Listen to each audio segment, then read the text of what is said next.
ஏதாவது ஒரு வகையிலே மதக்கலவரங்களை உருவாக்க வேண்டும் என்கின்ற ஒரு லட்சிய நோக்கத்தோடு இன்றைக்கு செயல்பட்டுக் கொண்டிருக்கிறார்கள். அதற்கு நிச்சயமாக தமிழ்நாடு மக்கள் இடம் கொடுக்க மாட்டார்கள். இல்லைங்க, அங்க எந்த காலத்திலும் ஏத்தல, நாயக்கர் காலத்திலும் ஏத்தல, எந்த காலத்திலும் ஏத்தல, ஏத்துறதுக்கான வரலாறும் கிடையாது, ஆதாரமும் கிடையாது. எனவேதான் நாங்கள் அதை சொல்லுகிறோம். அது தீபத்தூண் அல்ல. நாக்பூர்ல இதே மாதிரி தூண் இருக்கு. நான் அதை கூகுள் பண்ணி நாக்பூர் தூணை பார்த்தேன். சென்ட் தாமஸ் மவுண்ட்ல இருக்கு.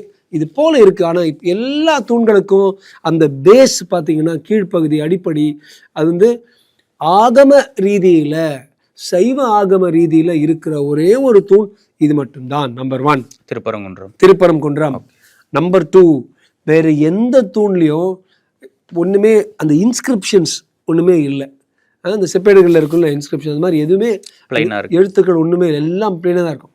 ஏன்னா அது சந்தியா லவ்ஸ் விஷ்ணு அது மாதிரி ஒருத்தர் எழுதிட்டு போவாங்க தவிர நம்ம ஆட்கள் விட மாட்டாங்களே, வேற எதுவுமே இல்லை. ஆனா இந்த தூண்ல நமது தமிழ்நாடு தொல்லியல் துறையால அங்கீகரிக்கப்பட்ட அந்த காலத்து எழுத்துக்கள்ல இது ஒரு தீபத்தூண்.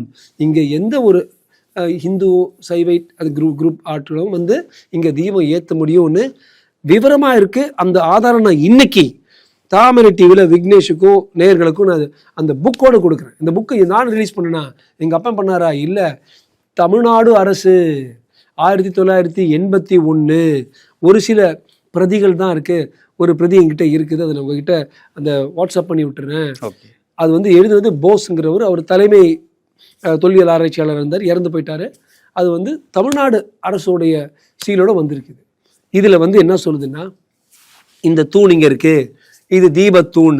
ஏன் தமிழ்நாடு அரசியலுக்கு அப்போ தெரியல? 1981 இது மாதிரி இன்ஸ்கிரிப்ஷன் இங்கே இருக்குது. இந்த இன்ஸ்கிரிப்ஷனில் இந்த எழுத்துக்கள் ரொம்ப தெளிவாக இங்கே இதை தீபத்தூணாக பயன்படுத்தலான்னு 1981 தமிழ்நாடு அரசு சொல்லியிருக்கேன். இன்னொரு விஷயம் பாருங்க, இந்த தூண், இந்த திருப்பரங்குன்றம்,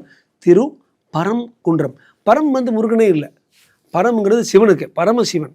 இது ஒரு ஒரிஜினலாக ஒரு சைவ வழிபாடு இருந்து அப்படி மருவி முருகனுக்கு வந்திருக்கு. ஆனால் சங்கத்தமிழில் முருகாற்றுப்படை, திருமுருகாற்றுப்படைன்னு ரொம்ப அழகாக இருக்கும். திருமுருகாற்றுப்படை, அந்த திருமுருகாற்றுப்படை எழுதியதே திருப்பரங்குன்றம் பற்றி தான்.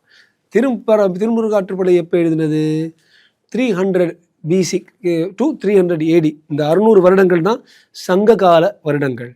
அந்த 600 வருடங்களுக்குள்ளே எழுதிய திருமுருகாற்றுப்படையை பற்றியே இந்த குன்றம் பற்றியும் இதில் இருக்கிற அந்த முருகனை பற்றியும் எழுதியிருக்காங்கன்னா, அப்போ இதோடைய தொன்மையை பற்றி நினச்சி பாருங்கள்.